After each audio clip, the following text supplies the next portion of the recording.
New York mornings were a ritual for Theo Morgan. Crisp air, bustling streets, and the urgency that filled every step of his commute.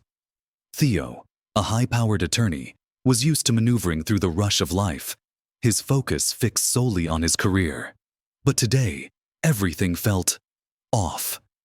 The unexpected phone call from Mark the night before, and the image of that boy, Daniel, who Theo was almost certain was his friend's missing son, weighed heavily on his mind. As he walked, Theo mentally replayed the brief yet tense reunion between Daniel and Mark in his office. Mark's tearful apology, Daniel's initial hesitance, and the awkward hug they shared were fresh in Theo's memory. Theo's thoughts were disrupted as he approached the corner where he'd first encountered Daniel. The sight of that small figure, clutching a box of sweets, replayed vividly in his mind. It was hard to imagine that he'd nearly ignored the boy entirely. Pushed him aside, really, just the day before. Guilt gnawed at him, mingling with a strange sense of relief that he hadn't missed the chance to make things right. He reached his office, his mind swimming with what he needed to tell Mark, what he needed to confess to Daniel, and he stopped, staring at the steps in front of his building. Daniel was there, sitting alone. "Theo?" Daniel looked up, green eyes hesitant, yet there was a strange determination in his gaze. "Daniel, what are you doing here?" Theo knelt down, carefully, feeling the familiar sense of responsibility wash over him. "I didn't know where else to go," the boy admitted, clutching the box of sweets tightly. My dad, he left again. Said he had to handle something, but he didn't say when he'd be back." Theo felt a wave of anger but forced himself to stay calm. He knew Mark, and though he had his flaws, abandonment wasn't one of them. "I'm sure he didn't mean to leave you. There's probably something really important he's taking care of." "Maybe," Daniel murmured, looking down. "But he left before. Mom always said he'd leave." Theo could see the storm of pain in Daniel's eyes, a reflection of the unresolved trauma left behind. Without hesitation, he placed a hand on the boy's shoulder. "Come inside, Daniel. Let's wait together. I'll make some calls, and we'll find him, okay?" Inside the office, Theo's staff moved around them, casting curious glances, but he paid them no mind. In his private office, Theo handed Daniel a mug of hot cocoa and made sure he was comfortable before picking up the phone to call Mark. "Come on, pick up," he muttered under his breath as the line rang. But there was no answer. Setting the phone down, Theo turned to Daniel, who was looking at him expectantly. "It seems like he's out of reach right now, but I'll find him. Meanwhile, tell me about last night. How did it go with your dad?" Daniel hesitated, clearly struggling with his feelings. "He cried, Theo," he finally admitted. "I never thought. He never looked like he missed me that much. But he did. He said he'd been looking for me. But I don't know. Part of me still feels like he'll leave again." Theo nodded, understanding the boy's fear all too well. "It's normal to feel that way, Daniel. It's been a long time, and trust isn't something that's easy to rebuild." They sat in silence for a few minutes, both lost in thought. Theo's phone rang suddenly, startling them. It was his assistant. "Mr. Morgan, a woman named Margaret Hartley is here. She says she's Daniel's grandmother." Theo's chest tightened. Mark had mentioned Daniel's grandmother once, saying she was a harsh woman with an intense resentment toward him. If she was here, it meant one thing: trouble. He took a deep breath and told his assistant to send her in. Margaret Hartley entered, her posture stiff and her gaze cold as ice. She glanced around the office, her eyes landing on Daniel, softening only slightly before turning to Theo. "Mr. Morgan," she greeted, her tone clipped. "I understand you've been helping my grandson and his father." Theo nodded, standing up to greet her. "Mrs. Hartley, yes. I've been helping them reconnect. It's been a difficult time for both." Margaret's expression hardened. Difficult? I'd say impossible. Mark abandoned my daughter when she needed him most. Now he wants to waltz back into Daniel's life? Over my dead body. Grandma, Daniel murmured, looking down, visibly torn between loyalty to his grandmother and his newly found father. Sweetheart, Margaret's voice softened as she turned to him. I'm here for you. I'll make sure no one can hurt you again. Theo sensed the tension in the air, and he knew he had to tread carefully. Mrs. Hartley, he said gently, I understand you're protective of Daniel, but I've spoken with Mark. He's a good man, and he's been trying to find Daniel for years. He didn't leave because he wanted to. He thought it was best for everyone. Margaret's eyes narrowed. Did he tell you why he left, Mr. Morgan? Did he tell you what my daughter went through after he walked away? No, she scoffed before Theo could answer. I'm sure he only told you his side of the story. Theo wanted to press her for details, to understand the full story, but he knew that pushing now might backfire. Instead, he said, Mrs. Hartley, I don't think there's any harm in allowing Daniel to get to know his father.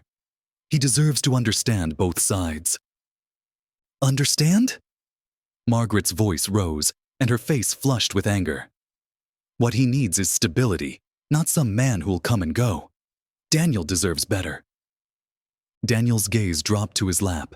His small shoulders hunched as if the weight of the adult's words were pressing down on him. Theo knew he couldn't let Margaret scare him away from his father without understanding the entire story. Taking a deep breath, he met Margaret's steely gaze. If Daniel wants to spend time with Mark, we need to respect that, Theo said firmly, glancing toward the boy. Daniel, do you want to talk to your grandmother alone? Or maybe we could all sit down together. Daniel looked up, uncertainty clear in his green eyes. Could we all talk? I just want to understand why everyone's so angry. The three of them sat around Theo's small office table, and the atmosphere was thick with tension. Theo could sense the emotional weight bearing down on Daniel, and he wanted to ease the boy's burden somehow. But before he could speak, Margaret leaned forward. Daniel, she said, her voice softer now. Your father wasn't there when your mother needed him. She loved him, but he couldn't handle it. She hesitated, casting a quick glance at Theo before continuing. You were just a baby when he left, and your mother, she struggled. She loved you, Daniel. You were her whole world. Daniel's hands twisted in his lap, and Theo could see the storm brewing behind those young eyes. He understood that Daniel needed more than just answers. He needed reassurance that he was loved, that he hadn't been abandoned. Mrs. Hartley, Theo interrupted gently. While I understand your perspective, Daniel is old enough now to form his own relationships. He needs the chance to know his father. Margaret turned her icy glare back to him, but she softened when she saw Daniel's conflicted face. With a heavy sigh, she relented. Fine, Mr. Morgan, but know this. She pointed a warning finger at Theo. I'll be watching closely. I won't let him hurt Daniel again. Theo nodded, feeling a mixture of relief and foreboding. As she left, Theo turned to Daniel, who sat quietly, still processing the tension. You okay, buddy? Theo asked, placing a comforting hand on his shoulder. Daniel nodded slowly, though his eyes held uncertainty. Theo, I just don't want to lose anyone else. Why does everyone keep fighting? Theo's heart ached for the boy. He was torn between two adults he barely knew, both of whom wanted what they thought was best for him. Daniel, sometimes people fight because they care too much. They're scared of losing what they love. But you're not going to lose anyone. We're all here for you. Daniel's gaze softened, and he managed a small smile. Thanks, Theo. I don't think I could have done this alone. Later that evening, as Theo prepared to leave the office, his phone rang again. This time, it was Mark. Theo answered immediately, a mixture of relief and frustration in his voice. Mark, where have you been? Daniel was waiting for you and Margaret showed up. It was intense. I know, Theo. I'm sorry. Mark's voice was weary, guilt lacing every word. I had to take care of something. Personal. And I didn't know Margaret would show up like that. Look, Mark, Theo began, his tone firm. If you want to be a part of Daniel's life, you can't keep disappearing. He needs consistency, stability. There was a long pause on the other end of the line. You're right, Theo. There are things I haven't told you. Things I've barely told myself. About Sarah, about Daniel's mom. She was ill, Theo. Mentally. She struggled. I loved her, but I didn't know how to help. Theo's heart sank as he listened. He had sensed there was more to the story, and now it was becoming painfully clear. Mark, I think Daniel needs to hear this from you. He deserves to know the truth, even if it's hard. Mark sighed heavily. I know, Theo. I'll tell him. Thank you. For everything you've done. For him. For me. I don't know what I would have done without you. Hanging up, Theo took a deep breath. He knew the road ahead would be difficult, but he was determined to be there for Daniel, for Mark, and even for Margaret if it meant bringing peace to this fractured family. In his heart, Theo felt a change stirring. He'd started this journey for a friend, but he realized now that Daniel had also brought something new into his own life. A purpose beyond the cold walls of the courtroom, something meaningful and real. As Theo pondered his newfound purpose, he decided to take his commitment to Daniel and Mark even further. That evening, he invited Daniel and Mark to his home for dinner, hoping the relaxed atmosphere would help them bond without the formalities of his office or the emotional weight that seemed to hover around them in public spaces. Daniel eagerly accepted, his eyes lighting up at the thought of spending more time with Theo. Mark, looking grateful yet hesitant, nodded and agreed to come along. When they arrived, Theo had prepared a warm meal, the aroma of roasted vegetables and herbs filling the cozy living space. As they ate, the conversation turned from casual pleasantries to shared memories.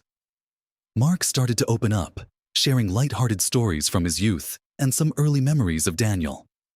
Daniel listened intently, curiosity and eagerness to connect etched on his face. After dinner, they moved to the living room, where Theo brought out a small photo album he'd found while clearing out his shelves. It was filled with pictures from the early days of his friendship with Mark, and, unexpectedly, a few photos of Mark and Sarah from before Daniel was born. As Daniel flipped through the pages, his eyes landed on a picture of his mother, laughing with her arm around Mark. His face softened, and he looked up at his father with a tentative smile. She looks so happy, Daniel whispered, tracing the photo with his finger. Mark's voice was thick with emotion as he nodded. She was, Daniel. She was an incredible woman. And she loved you more than anything. The warmth of the moment wrapped around them, and Theo saw a shift in Daniel's demeanor. It was as if the photos had allowed him a glimpse of the life his parents had once shared, something tangible to hold on to in his quest for understanding. In the days that followed, Theo continued to meet with Mark and Daniel, helping them rebuild their bond. He organized little outings, a day at the park, a movie night, even a spontaneous trip to a nearby lake. Each experience drew father and son closer, allowing Daniel to see that Mark was genuinely committed to being in his life.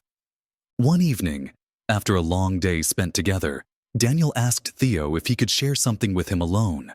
They walked a little distance from where Mark was waiting by the car, and Daniel turned to Theo, his expression thoughtful. I want to trust him, Theo. I really do, Daniel began, glancing back at his father. But I'm scared.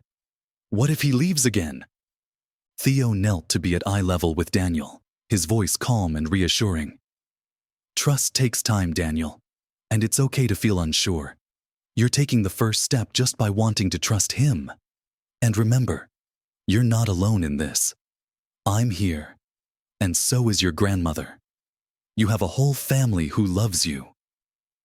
Daniel looked down, seeming to weigh Theo's words. Then he nodded, a small but genuine smile tugging at the corners of his mouth.